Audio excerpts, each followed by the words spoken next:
ओम अरहम तुलसी अध्यात्म नीडम द्वारा आयोजित 20वां प्रेक्षाध्यान शिविर दिनांक 24 जून 1981 मध्याह्न 3:30 बजे। सानिध्य युग प्रधान आचार्य श्री तुलसी। प्रवचनकार युवाचार्य श्री महाप्रज्ञ।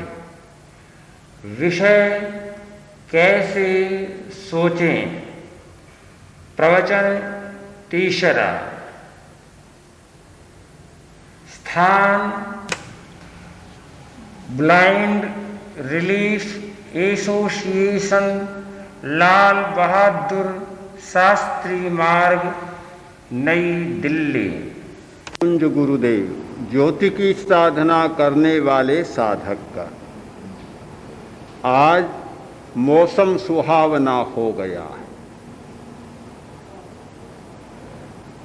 मंद मंद वर्षा, हल्की फुहारें। भयंकर गर्मी के बाद एक फुहार भी आदमी को आनंद देती है। मौसम का स्वभाव है एक रूप नहीं होता। कभी गर्मी, कभी ठंडक।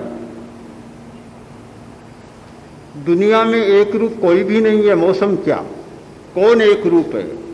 एक रूप कोई भी नहीं है। सब बदलते रहते हैं। आदमी भी कभी ठंडा होता है, कभी गर्म हो जाता है। न जाने दिन में कितनी बार होता है। यह परिवर्तन एक अटल नियम है। इसे कभी नहीं टाला जा सकता। सब बदलते हैं। हमारे विचार भी बदलते हैं। विचार भी शाश्वत कहाँ है? कुछ लोग कहते हैं ये विचार तो शाश्वत हैं। कितना विरोधाभास। विचार और शाश्वत दोनों का योग ही कहाँ? विचार का अर्थ होता है चलने वाला। चलने वाला शाश्वत कैसे होगा? कभी शाश्वत नहीं हो सकता। जो चल है वह अचल नहीं हो सकता, और जो अचल है वह चल नहीं हो सकता। चल और अचल का योग तो हो सकता है।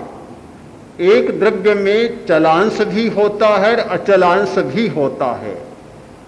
दोनों अंश मिल सकते हैं, पर जो अचल है वह चल नहीं हो सकता, और जो चल है वह अचल नहीं हो सकता।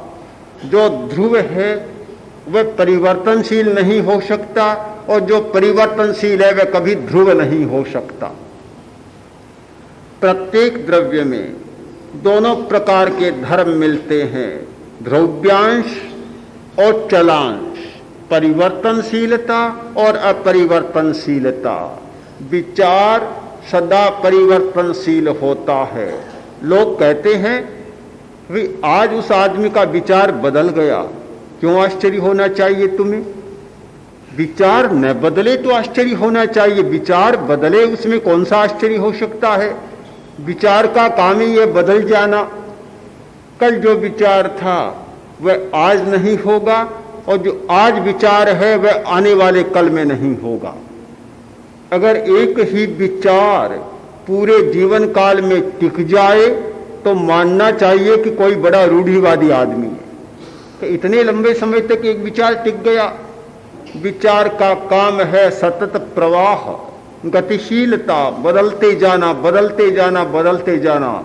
कुछ लोग पकड़कर बैठ जाते हैं कि मैंने तो एक विचार पकड़ लिया, अब छोड़ूंगा नहीं।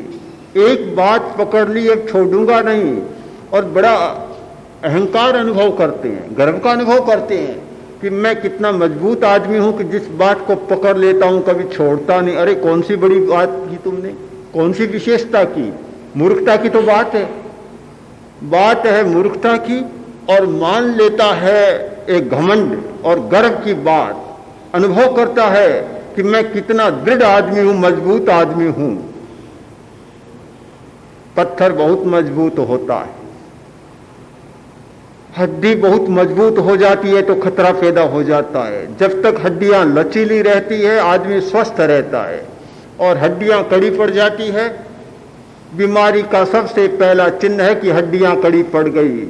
रीढ़ की हड्डी जितनी लचीली होती है आदमी उतना ही स्वस्थ होता है, और रीढ़ की हड्डी अकड़ गई, कड़ी पड़ गई तो मान लो बस स्वास्थ्य चला गया, समाप्त हो गया।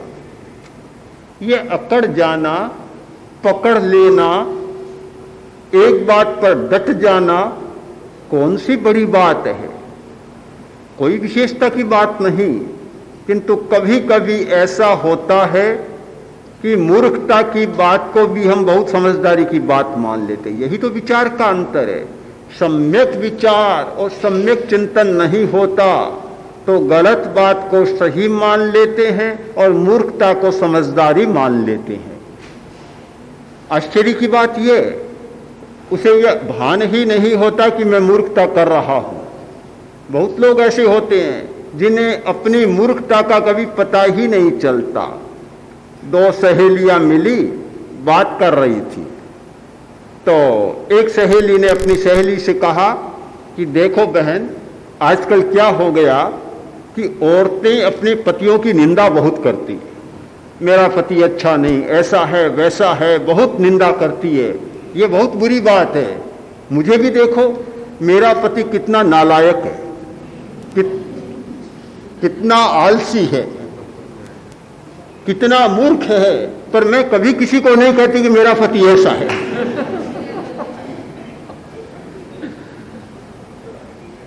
पता ही नहीं चलता कि क्या कर रहा हूं। दुनिया में बड़ी अजीब स्थिति होती है हमारे चिंतन की। आदमी करता ही चला जाता है, ये भान ही नहीं होता कि मैं मूर्खता कर रहा हूं। मूर्खता पर भी एक मुलम्मा चढ़ाने का प्रयत्न होता है।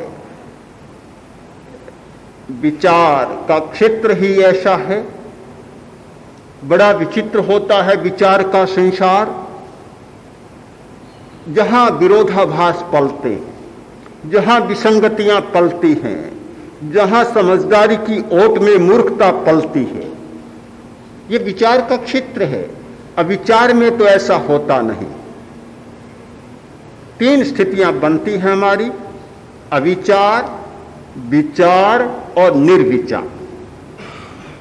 एक अविचार की स्थिति, जहां चिंतन करना जानता ही नहीं। छोटे प्राणी हैं, वे चिंतन करना नहीं जानते। मनुष्यों में भी कुछ ऐसे अविकसित मनुष्य होते हैं, उनका मस्तिष्क अविकसित होता है, वे विचार करना नहीं जानते, वह अविचार होता है। विचार की अक्षमता। दूसरी अवस्था है विचार, जहां विचार चलता है, चिंतन होता है, आदमी सोचता है। और तीसरी अवस्था है निर्विचार, ये ध्यान की अवस्था है। उसमें चले जाने पर विचार समाप्त हो जाते हैं, विकल्प समाप्त हो जाते हैं। न कोई कल्पना, न कोई स्मृति, न कोई चिंतन, सारे दरवाजे बंद हो जाते हैं। वह हमारी निर्विचार अवस्था है। निर्विचार अवस्था का अनुभव एक शब्दातीत अनुभव होता है, और उसमें उस चेतना का जागरण होता है जो चेतना इंद्रियों से परे, मन से परे, बुद्धि से परे, विवेक से परे, सबसे परे की चेतना का जागरण होता है। वह अतीन्द्रिय चेतना की अवस्था बन जाती है, जहां केवल आत्मा का अनुभव शेष बचता है और सारी स्मृतियां लुप्त हो जाती है। वह एक परम अवस्था है, उसकी चर्चा शब्दों में नहीं हो सकती। वह अनुभव का विषय है। बुद्धि तक का जो विषय है वह शब्दों के द्वारा प्रतिपादित किया जा सकता है, किंतु बुद्धि से परे का जो संसार है वह शब्दातीत हो जाता है। उसके बारे में कहा जाए तो भी कुछ नहीं बनता, और न कहा जाए तो मन नहीं मानता। कहने और न कहने की दोनों स्थितियों में आदमी उलझा रहता है। किंतु हमारा संसार जो बुद्धि का संसार और विचार का संसार है, वहां ये सारी बातें होती है। विरोधाभास, जितना विरोधाभास वैचारिक जगत में होता है कहीं नहीं होता। एक आदमी आज एक बात कहता है और कल दूसरी बात कह देता है। चर्चिल ने कहा था कि कुशल राजनीतिज्ञ वह होता है जो सुबह एक बात कहता है और शाम को उसका खंडन कर देता है। और इस चतुराई के साथ कि सुबह मैंने कहा था वह भी ठीक था और अब वह खंडन कर रहा हूं वह भी ठीक है, वह चतुर राजनीतिज्ञ होता है। विचार के क्षेत्र में कभी विरोधाभासों को टाला नहीं जा सकता। बहुत लोग कहते हैं, तर्कशास्त्र में भी कहा जाता है कि यहां विरोधाभास आ गया। अरे जहां विचार ही कर रहे हो तो विरोधाभास नहीं आएगा तो और क्या आएगा? और क्या आएगा? मां ने बच्चे से पूछा कि गर्भवती थी, छोटा बच्चा था, पूछा अरे भाई तुम क्या चाहते हो, मुन्ना चाहते हो मुन्नी चाहते हो? बच्चा था, बोला कि मां अगर आपको कष्ट न हो तो मुझे तो छोटा सा पिल्ला चाहिए, न मुन्ना न मुन्नी। कहां से आएगा? जो है नहीं वह कहां से आएगा? जो होगा वही आएगा। विचार में और क्या आएगा? विचार का काम है संगति और विसंगति दोनों पैदा करना। विचार का काम है विरोध और निर्विरोध अविरोध दोनों पैदा करना। कोई भी विचार, कोई भी तर्क और कोई भी बुद्धि ऐसी नहीं हो सकती जो केवल अविरोध पैदा करे, केवल संगति पैदा करे, केवल सामंजस्य पैदा करे। द्वंद्व ही पैदा होगा विचार के द्वारा, क्योंकि जहां गतिशीलता है यह नहीं हो सकता कि चलने वाला चलता ही चले, लड़खड़ाए नहीं। चलता है वह लड़खड़ाता है, घोड़े पर चढ़ता है वह गिरता भी है। चढ़ना और गिरना, चलना और लड़खड़ाना दोनों साथ जुड़े हुए हैं। इस विचार की द्वंद्वात्मक दुनिया में हम एक बात की अपेक्षा रखें कि यही होगा वह नहीं होगा, यही होना चाहिए वह नहीं होना चाहिए, तो हमारी भ्रांति होगी और कोई तथ्य नहीं होगा। यह विचार की प्रकृति है, विचार का स्वभाव है। इसीलिए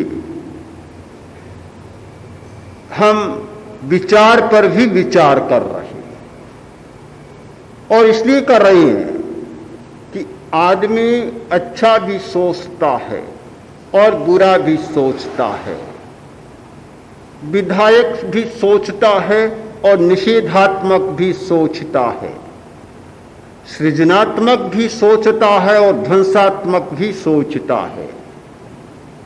हम चाहते हैं कि ये पक्ष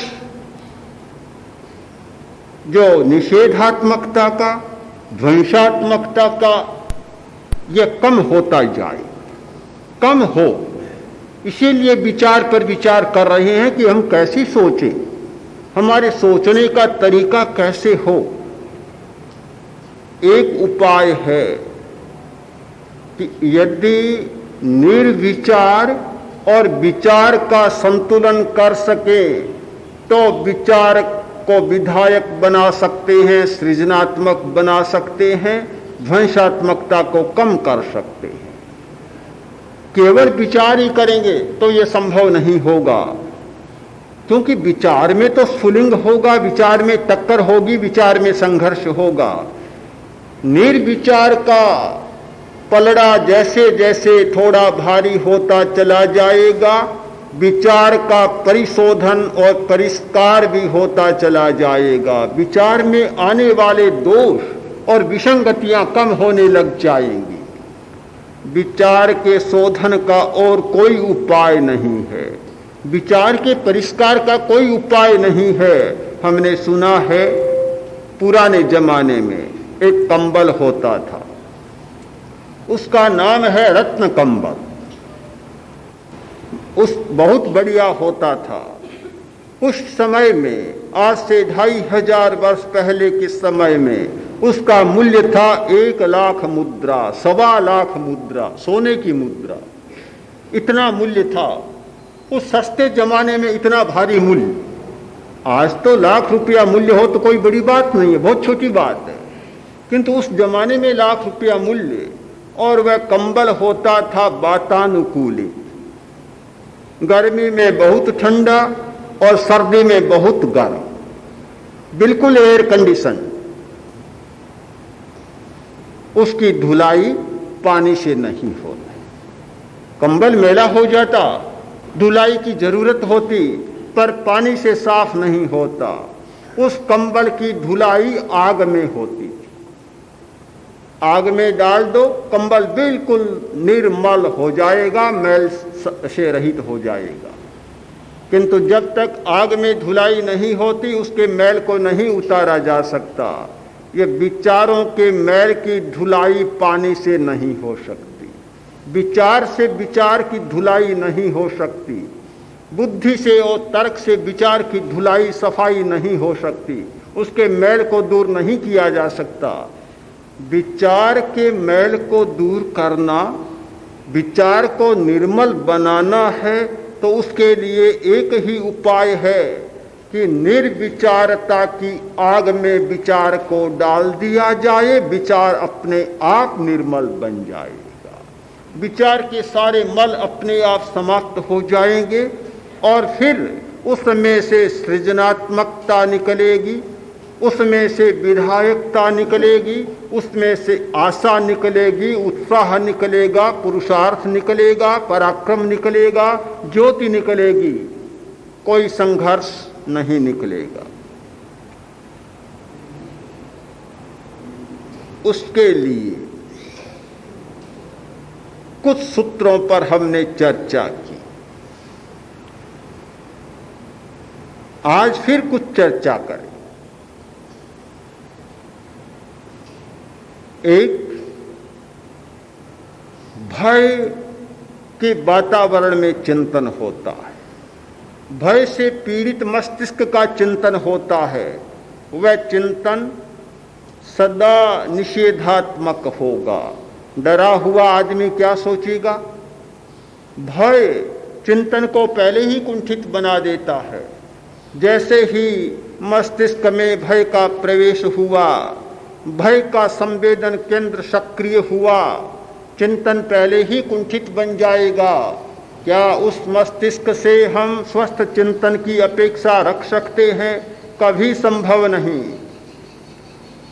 चिंतन के लिए, स्वस्थ चिंतन के लिए पहली शर्त है अभय होना। अभय मानस, अभय मस्तिष्क, भय मुक्त सब वातावरण, उसमें से स्वस्थ चिंतन का प्रादुर्भाव होगा, स्वस्थ चिंतन निकलेगा।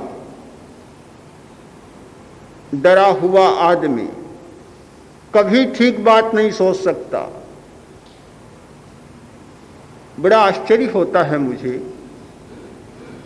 आदमी डरता क्यों? हमारे ही गलत चिंतन के कारण। यानी व्यक्तित्व का निर्माण होता है विचार से, और हमने कुछ ऐसे विचार बना लिए, कुछ ऐसी मान्यताएं बना ली, कुछ ऐसी अवधारणाएं बना ली कि एक स्थिति आई और तत्काल सारा वातावरण भय से प्रताड़ित हो जाता है। क्यों? जिस व्यक्ति ने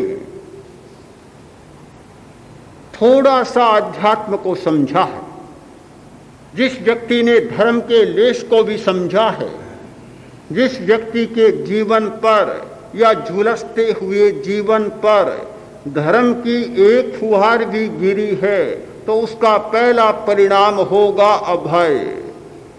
जो अभय नहीं होता वह धार्मिक नहीं होता।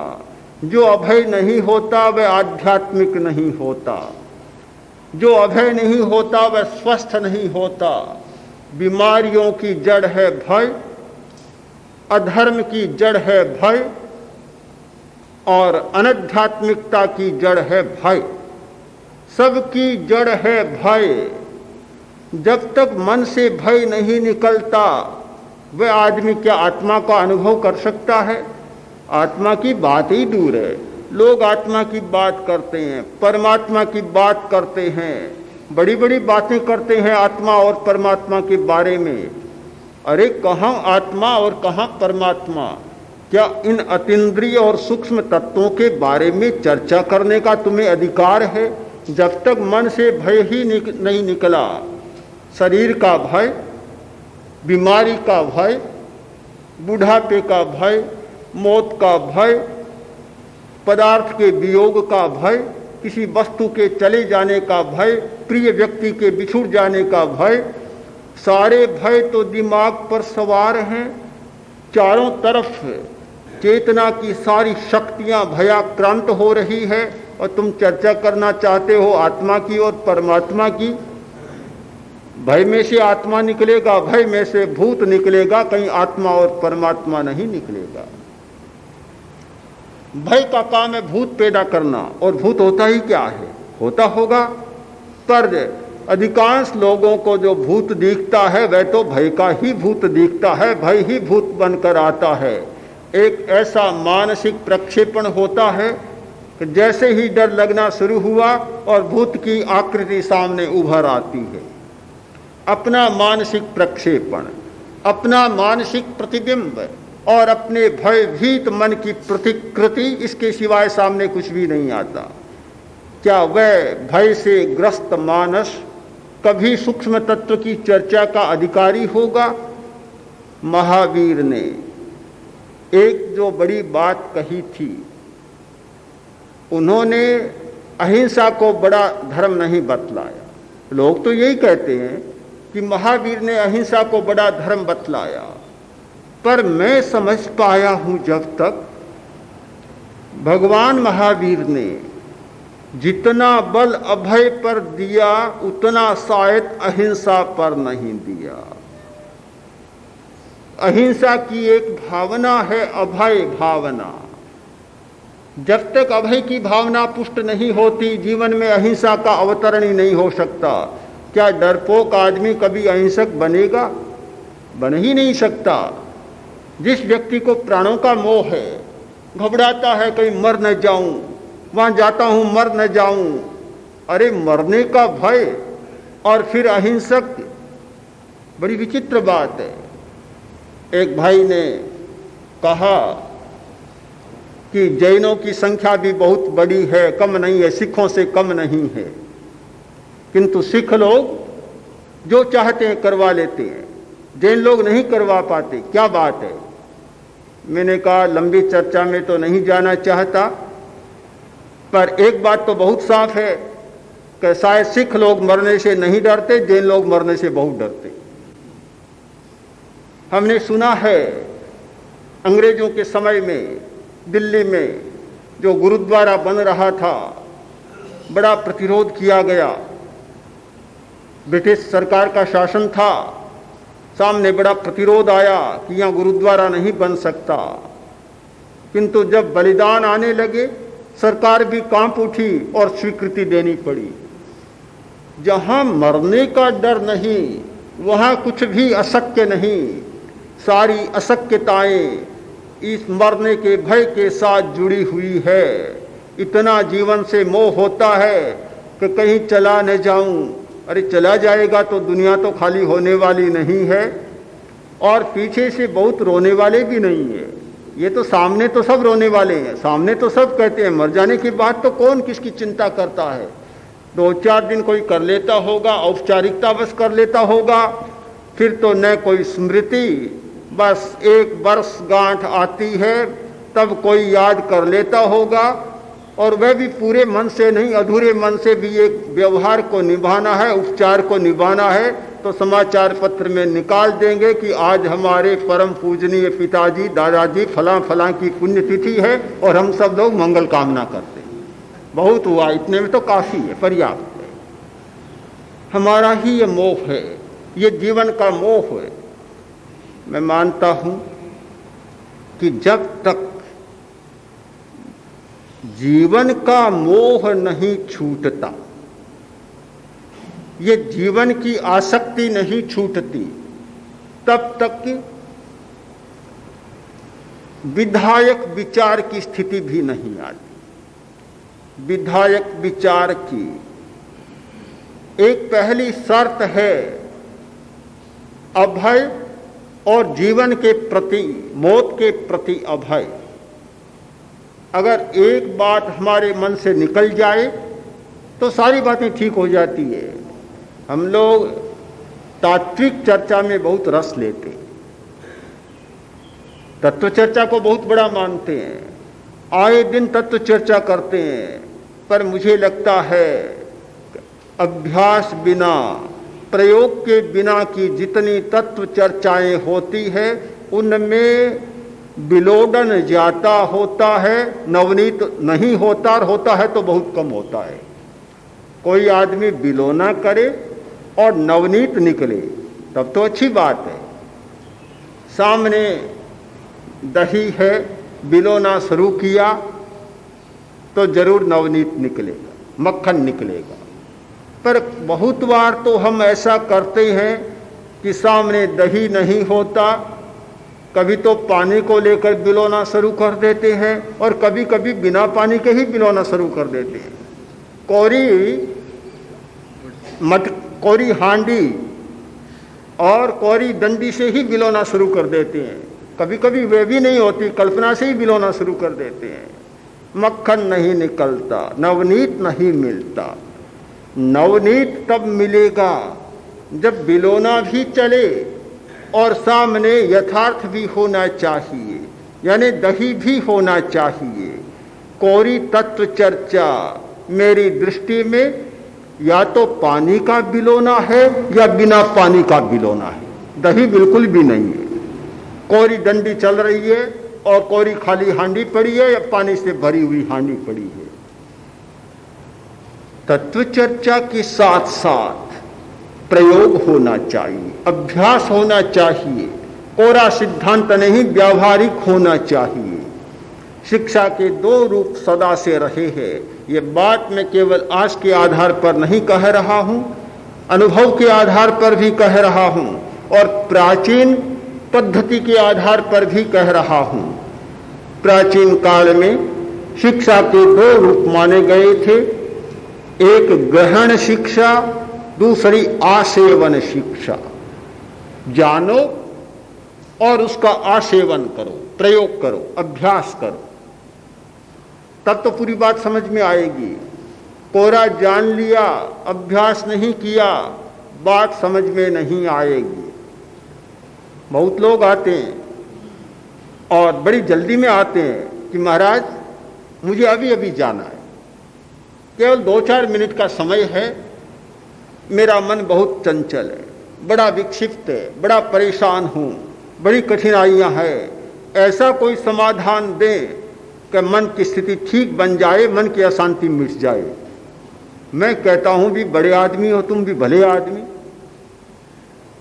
बड़े विचित्र आदमी, इतनी बड़ी तो समस्या, मन की समस्या, कोई छोटी मोटी समस्या नहीं, मन की समस्या, मन की उलझन, मन की परेशानी, मन की अशांति, और सिर्फ 2 मिनट में समाधान चाहते हो। तो हमारे पास भी जादू का डंडा नहीं है। मैं शक्तिपात में विश्वास नहीं करता, जादू के डंडे में विश्वास नहीं करता, चमत्कार में विश्वास नहीं करता और आशीर्वाद देने में भी विश्वास नहीं करता। मैं तो विश्वास करता हूँ कि सामने वाले व्यक्ति का स्वयं का पुरुषार्थ जागे, स्वयं सत्य खोजे। हमारे परीक्षा ध्यान का सूत्र है स्वयं सत्य खोजें, स्वयं सत्य खोजें। हर व्यक्ति अपना सत्य खोजे, दूसरे पर बहुत भरोसा न करे। दूसरे पर भरोसा करना भी बड़ा खतरनाक होता है। भरोसा करना पड़ता है एक सीमा तक, किंतु अति सीमा में दूसरे पर भरोसा करना भी बड़ा खतरनाक होता है। गुरु पर भी जितना भरोसा करना चाहिए उतना ही करना चाहिए। यह नहीं करना चाहिए कि गुरु सब कुछ कर देगा तो धोखा होगा। पिता पर भी उतना भरोसा करना चाहिए कि जितना करना जरूरी है। यह नहीं करना चाहिए कि पिता सब कुछ कर देगा, कल पिता चल बसा फिर क्या होगा? किसकी नियति किसकी है? पिता शाश्वत है क्या? आखिर तो अपने पैरों पर ही आदमी को भरोसा करना पड़ेगा। सामने वाले व्यक्ति की चेतना जागे, उसकी स्फुरना जागे। मैं समझता हूं कि वे गुरु जो अपने शिष्यों को बड़े प्रलोभन देते हैं, बड़े मीठे आश्वासन देते हैं कि तुम चिंता मत करो, सब कुछ हो जाएगा, सबसे बड़ा धोखा निकलता है। जब धोखा होता है तब शिकायतें भी आती है कि गुरु ने ये कहा तो था पर हुआ कुछ भी नहीं। अरे गुरु का दोष क्या है? तुमने इतना माना ही क्यों? पहले तो इतना मान बैठते हो कि सब कुछ हो जाएगा, और नहीं होता है तब फिर शिकायतें, फिर गुरु की निंदा, फिर गुरु का अपवाद। चाहे धर्म हो, चाहे भगवान हो, चाहे आत्मा हो, चाहे गुरु हो, चाहे पिता हो, चाहे कोई हो, हर के साथ विश्वास करने की एक निश्चित सीमा होती है। एक सीमा तक तो करना ही पड़ेगा, ये बिना काम नहीं चलेगा। किंतु सीमातीत कोई भी बात करते हैं वहाँ कठिनाई पैदा होती है। हम इस बात में विश्वास करते हैं, प्रेक्षा ध्यान के संदर्भ में ये बात चलती है कि स्वयं सत्य खोजें, अपना सत्य अपने आप खोजें और अपने आप अपने रास्ते को तय करें। गुरु सहारा देंगे, आलंबन देंगे, निमित्त बनेंगे और थोड़ा सा एक बार धक्का दे देंगे। इंजन नहीं चलता है तो 5-10 आदमी मिलते हैं, एक बार कार को धक्का दे देते हैं। बात तो ठीक है इतनी तो, पर अब सारे रास्ते यहाँ से रोहतक तक जाना है तो सारे रास्ते धक्का देते ही चले जाएं, कैसे चलेंगे? यहाँ से बंबई जाना, कलकत्ता जाना, 5-7 आदमी कार के पीछे जुटा दिए, कभी धक्का देते चलो कलकत्ते पहुंच जाएंगे, पता नहीं कब पहुंचेंगे, जीवन में पहुंचेंगे या नहीं पहुंचेंगे, ये कभी संभव नहीं होता। आखिर तो इंजन की अपनी शक्ति होनी चाहिए, अपनी सही स्थिति होनी चाहिए। धक्का कभी कभी दिया जा सकता है, धक्का सदा नहीं दिया जा सकता। तो ये अभय की खोज हमारे जीवन की बहुत महत्वपूर्ण खोज है कि हम अभय बने, डरना छोड़े। जिस व्यक्ति ने अभय का पाठ नहीं पढ़ा उसका विचार सही नहीं हो सकता और वह भय से प्रभावित विचार होगा। दूसरी बात, समता में से जो विचार स्फूर्त होता है वह विचार संतुलित होता है, सम्यक होता है। जहां हीनता और अहंकार की ग्रंथि आ जाती है वहां विचार अस्वस्थ बन जाता है, विकृत बन जाता है। एक बड़ी कसौटी है स्वस्थ विचार के परीक्षण की कि विचार समता की दृष्टि से किया गया या नहीं किया गया। मुझे लगता है आदमी का जीवन प्राय 2 क्षेत्रों में ही बीतता है, प्रियता का संवेदन या अप्रियता का संवेदन। प्रियता की अनुभूति या अप्रियता की अनुभूति हमारे विचार के परिपार्श्व में, विचार की पृष्ठभूमि में यदि हम सूक्ष्म विश्लेषण करें तो पता चलेगा कि कहीं न कहीं प्रियता छिपी हुई है या अप्रियता छिपी हुई है। हर विचार या तो प्रियता से प्रभावित होता है या अप्रियता से प्रभावित होता है। ऐसा विचार जिसके साथ, जिसकी पृष्ठभूमि में प्रियता और अप्रियता दोनों न हो, भाग्य से ही शायद कभी वर्षों में कोई विचार आता होगा। आप विचार करें, विश्लेषण करें। वही बात एक प्रिय व्यक्ति कहता है, बड़ी अच्छी लगती है और सारा विचार बदल जाता है।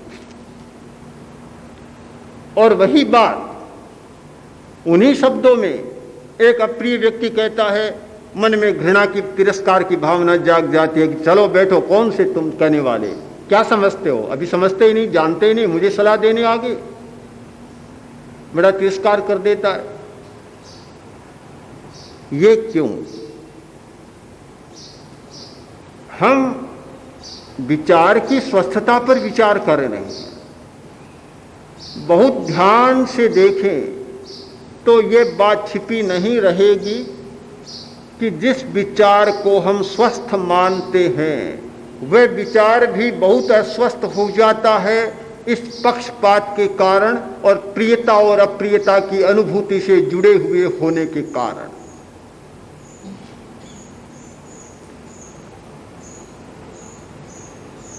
पता होगा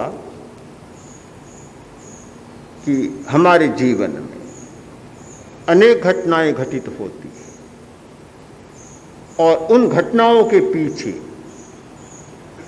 दो सबसे बड़े कारण यही होते हैं, राग और द्वेष, प्रियता और अप्रियता। या तो राग के कारण हम अनेक प्रवृत्तियां करते हैं या द्वेष के कारण अनेक प्रवृत्तियां करते हैं। रुचि और अरुचि, प्रियता और अप्रियता, राग और द्वेष, आकर्षण और विकर्षण, ये हमें बांट लेते हैं। हमारा ऐसा कोई धरातल नहीं जहां इनसे हटकर और हम सोच सकें, विचार सकें। आदमी बुराइयां करता है, अप्रामाणिक व्यवहार करता है, दूसरों को धोखा देता है। ये सारे चिंतन, ये सारे मनोभाव कहाँ से उभरते हैं? एक और प्रियता खींच रही है, अरे मेरा परिवार, मेरा पुत्र, मेरी पत्नी, मेरा घर बड़ा बने, अपार धन हो, पदार्थ की कमी नहीं। प्रियता सब कुछ करा रही है। तो दूसरी ओर अप्रियता अपने आप आ जाती है। जहां प्रियता होगी वहां अप्रियता अपने आप निश्चित ही होगी, करने की जरूरत नहीं। एक आदमी बाजार में जाता है और पूरी छानबीन करके कि कहीं मिलावटी घी ना आ जाए, शुद्ध घी आना चाहिए, अपने घर में शुद्ध घी ले जाना चाहता है। क्यों? क्योंकि अपने पुत्र को मिलावटी घी खिलाना नहीं चाहता, अपनी पत्नी को मिलावटी घी खिलाना नहीं चाहता, अपने परिवार को, प्रिय परिवार को मिलावटी चीजें खिलाना नहीं चाहता। और वही व्यक्ति दवा बेचता है, मिलावटी दवा बेच देता है दूसरे को। क्यों? अप्रियता है, प्रियता नहीं है वहां, वहां अप्रियता है, इसलिए उसे संकोच भी नहीं होता कि मैं क्या कर रहा हूं। इस प्रियता और अप्रियता की अनुभूति ने विचारों को इतना प्रभावित किया है कि इस आधार पर सारी वैचारिक बुराइयां और कार्मिक बुराइयां पनप रही है। समत्व का कोण विकसित हुए बिना, समत्व का विकास हुए बिना ये विचारों की जो मलिनता है, विचारों का जो द्वंद्व है, उसे समाप्त नहीं किया जा सकता। तो ध्यान का एक काम होता है प्रियता और अप्रियता के संवेदन से परे हटकर समता के अनुभव को जगा देना। ध्यान का बहुत बड़ा परिणाम है समत्व का अनुभव जागे। जिस ध्यान के द्वारा समता का अनुभव नहीं जागता वह वास्तव में ध्यान नहीं हो सकता। ध्यान कोई प्रीति नहीं है, ध्यान कोरा विश्राम नहीं है, ध्यान कोरा आराम नहीं है। बस निठल्ले बैठ गए, आंखें बंद कर ली, कोई काम नहीं, कोई काज नहीं, कोई चिंता नहीं, 10 दिन घर से इससे मकान से बाहर जाना नहीं, कोई चिंता की बात नहीं। बैठ गए और विश्राम मिला कि बड़ा अच्छा लगा, बड़ा अच्छा लगा। क्या लगा कि इतना विश्राम और इतना आराम मिला। अरे हुआ क्या, परिणाम क्या हुआ, निष्पत्ति क्या हुई? जब तक 10 दिन तक इस मकान की सीमा में रहे तब तक सब कुछ अच्छा लगा, और जब इस सीमा से बाहर गए ज्यों के त्यों, जैसे के वैसे, वही दुनिया और वही नटखट, कोई परिवर्तन नहीं आया। मुझे लगता है अगर यही ध्यान है तो ध्यान एक सीमा प्रतिबद्ध ध्यान हो गया, एक देश प्रतिबद्ध ध्यान हो गया। नींद में सोता है आदमी तो नटखट बच्चा भी शांत रहता है, थोड़े बहुत हाथ पैर पछाड़ देता होगा फिर भी काफी शांत रहता है। नींद में आदमी सोता है तो कब लड़ाई करता है, नींद में कब गालियां बकता है, नींद में कब बुरा भला कहता है। नींद में तो बड़ा अच्छा आदमी, हर आदमी नींद में अच्छा हो जाता है, बाहर से तो हो जाता है, भीतर में नहीं भी होता। बुरा आदमी नींद में भी भीतर में तो बुरा ही रहता है। बुरे स्वप्न, बुरी कल्पनाएं, बुरे चिंतन चलते रहते हैं। चेतन मन थोड़ा सो जाता है तो अचेतन मन तो खुलकर खेलने लग जाता है, पर बाहर से फिर भी अच्छा लगता है। एक सीमा में सोता है, एक खाट की सीमा में, एक जगह शांत पड़ा रहता है और बहुत सारी बुराइयां नहीं करता, न झूठ बोलता, न धोखा देता, न गालियां बकता, कुछ भी नहीं करता, वह भी तो ठीक रहता है। मूर्छा में आदमी ठीक रहता है, मूर्छित हो गया कुछ भी नहीं करता। ध्यान यदि परिवर्तन नहीं लाता, विचारों में परिष्कार नहीं लाता, दृष्टिकोण में परिष्कार नहीं लाता, और इस दीवार से बाहर जाने पर कोई परिवर्तन का अनुभव नहीं होता, तो ध्यान का अर्थ होगा नींद और ध्यान का अर्थ होगा मूर्छा, इससे ज्यादा कुछ भी नहीं होगा। किंतु ध्यान एक जागृति है, ध्यान एक परम जागरण है, उसमें भीतर की चेतना जागती है। न केवल चेतन मन जागता है, चेतन मन तो सो जाता होगा, किंतु अवचेतन मन, भीतर की चेतना इतनी जागती है कि फिर यह दीवार की सीमा उसके लिए समाप्त हो जाती है। जैसा यहाँ, घर में जाकर भी वैसा। यहाँ तो बहुत शांत रहा और घर में जाते ही वही कलह, वही लड़ाइयाँ।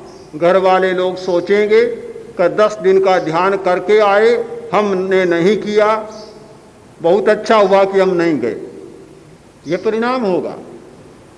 एक भाई की घटना मुझे याद है कि एक भाई आया और उसने कहा कि मेरा लड़का धर्म नहीं करता,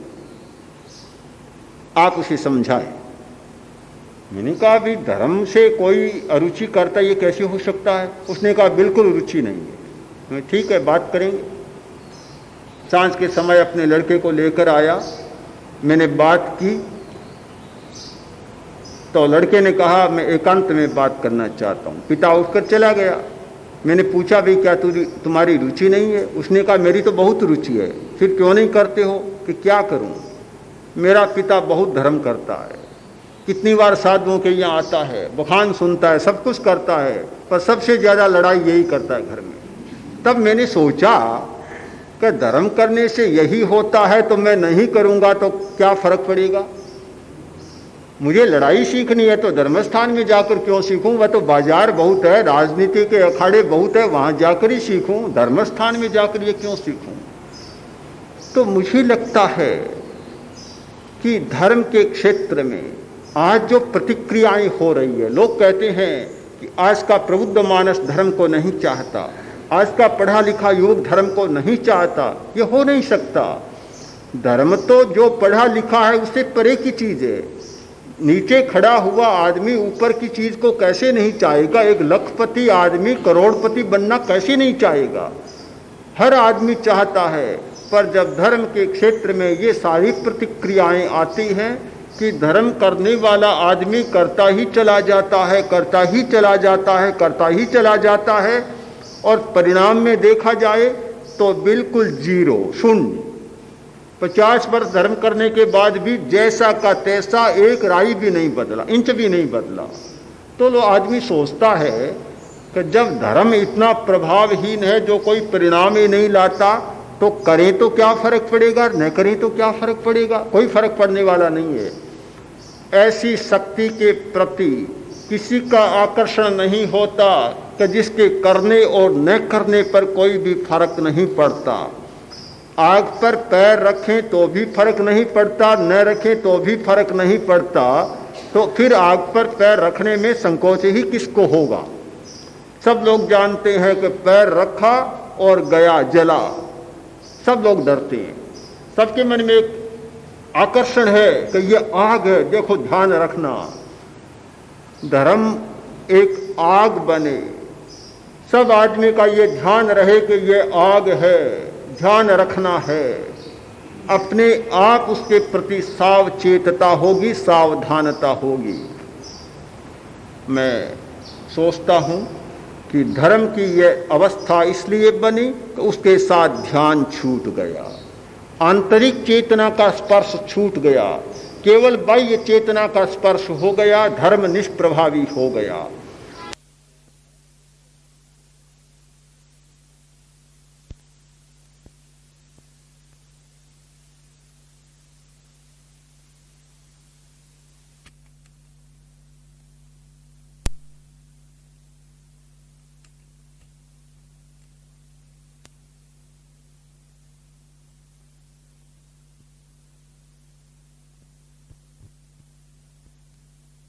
तब तक जो आग रात से घटी हुई आ रहेगी, वह ज्योति कभी प्रकट नहीं हुई। ज्योति कभी प्रकट होगी तो रात को हटा दिया जाए, रात को हटाकर और आग को शुद्ध रूप में प्रकट किया जाए। ये ध्यान एक प्रक्रिया है इस रात को हटा देने की, और जो व्यक्ति इसको हटा देता है उसकी ज्योति प्रकट होती है, और इसमें से जो भी विचार निकलेगा वह विचार पका हुआ होगा, आंख में पका हुआ होगा, निर्मल होगा, सोने की भांति, कुंदन की भांति निर्मल होगा, स्वस्थ होगा, और सारे जीवन को प्रभावित करने वाला और चमक देने वाला होगा। इस दृष्टि से यह विषय हमारे लिए बहुत महत्वपूर्ण है कि हम कैसे सोचें। कैसे सोचने की पृष्ठभूमि में एक बात छिपी हुई है कि हम निर्विचार और विचार का संतुलन करें। प्रश्न है परिस्थिति और वातावरण का। जैसी परिस्थिति में और जैसे वातावरण में हम जीते हैं, उस वातावरण में यह स्वस्थ विचार या सही चिंतन को कैसे उजागर किया जा सकता है।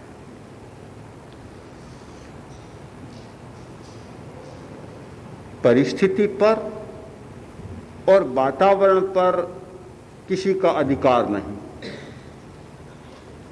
यह एक बहुत जागतिक प्रश्न है, सामूहिक प्रश्न है कि परिस्थिति बदले, वातावरण बदले।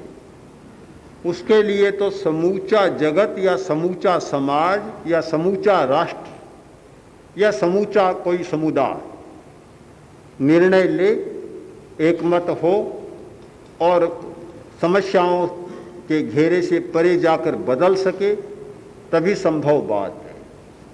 उस आधार पर तो हम बैठे रहें तो बैठे रहें, प्रतीक्षा करते रहें, वह बदले या न बदले, आदमी तो जरूर अपना चोला बदल जाए। बड़ी जटिल बात है, किंतु एक रास्ता खोजा गया। अध्यात्म ने एक नया रास्ता खोजा कि भाई गर्मी बदले या न बदले, ये तो मौसम की बात है। वर्षा आए या न आए प्रकृति के हाथ की बात है। पर एक उपाय कर सकते हो कि तुम अपने आप में वातानुकूलित बन सकते हो। एक उपाय खोजा था, और वह ये उपाय कि निर्विचारता का अभ्यास करके देखो, बिल्कुल वातानुकूलित बन जाओ। प्रभाव होता है वह परिस्थिति का नहीं होता। एक तरह की भ्रांति भी है।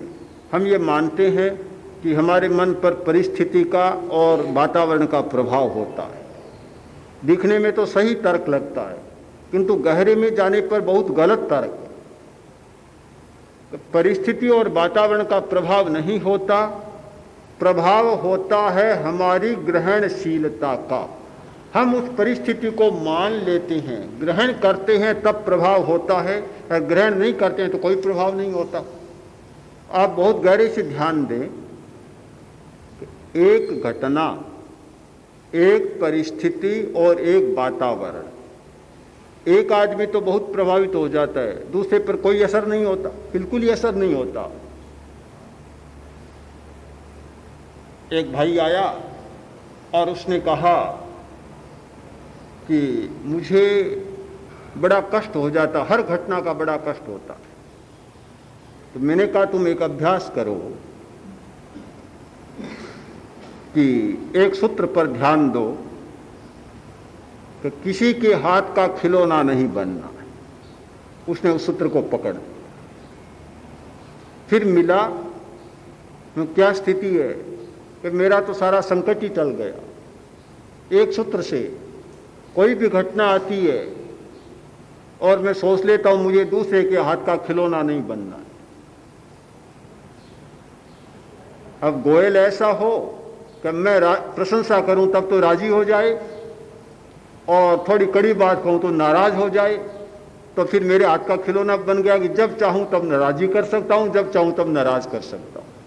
खिलौना ही तो बना, और क्या बना। ऐसी कठपुतली बन गई कि जब चाहूं तब नचा सकता हूं।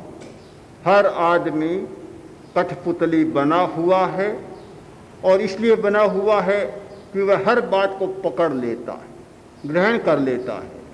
यदि हमारी मनस्थिति यह बन जाए कि हम घटना को पकड़े नहीं, प्रभावित न हो, ये अप्रभावित होने की बात सीख लें, विचार के द्वारा और निर्विचार के द्वारा।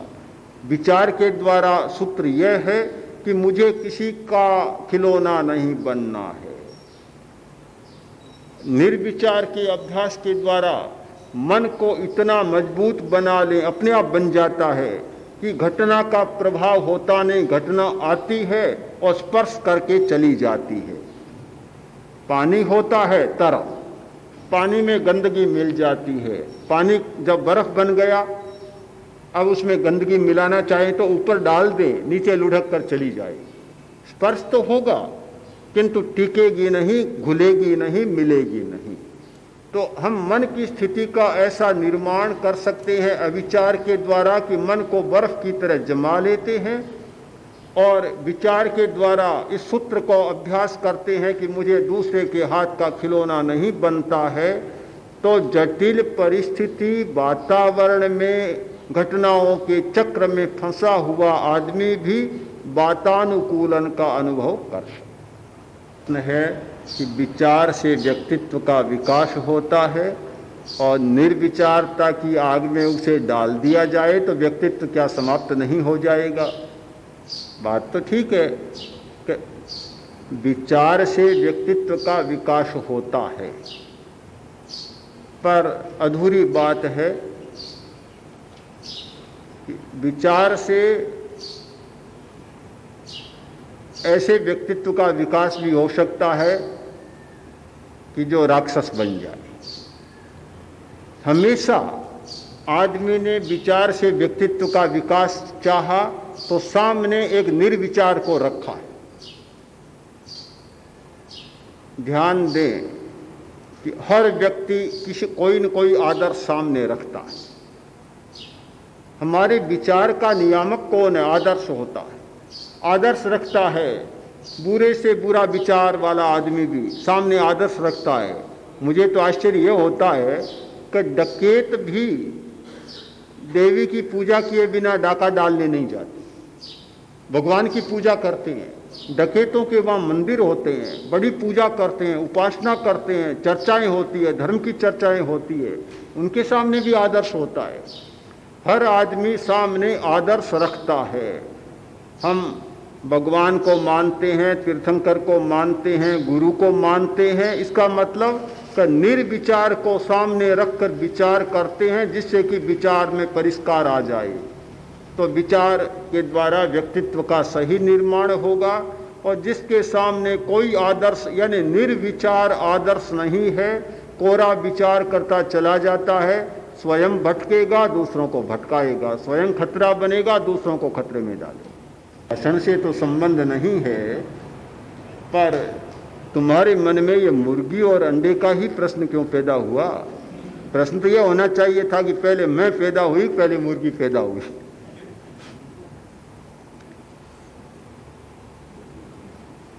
पहले ये एक ऐसा है, कोई चालू विषय से संबंध नहीं है, फिर भी हम पर्यायों में बहुत उलझ जाते हैं।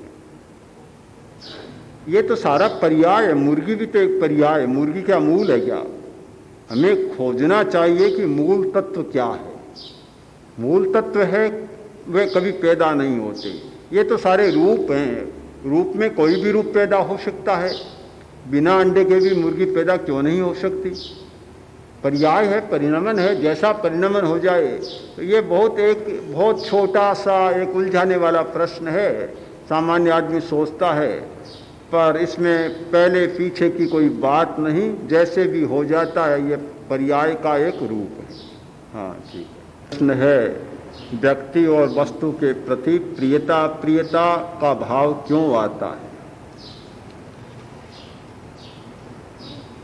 प्रियता और अप्रियता का भाव तो आया हुआ है, आता नहीं, बाहर से नहीं आता, भीतर में जमा हुआ है।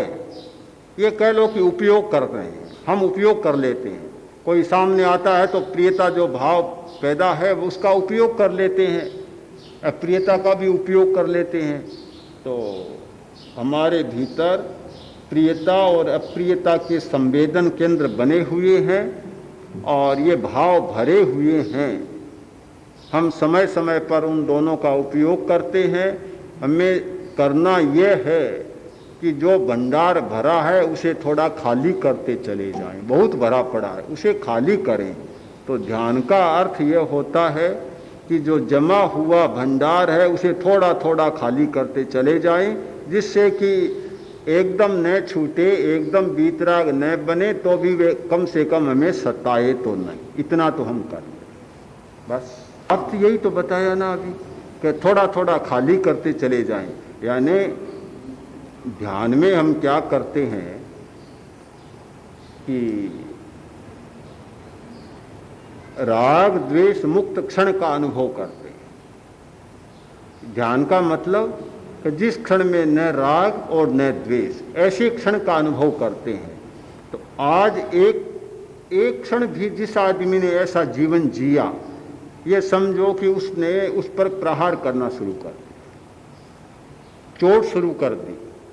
तो जैसे जैसे ये क्षण बढ़ते चले जाएंगे, वह पल्ला हल्का होता चला जाएगा, घटता चला जाएगा।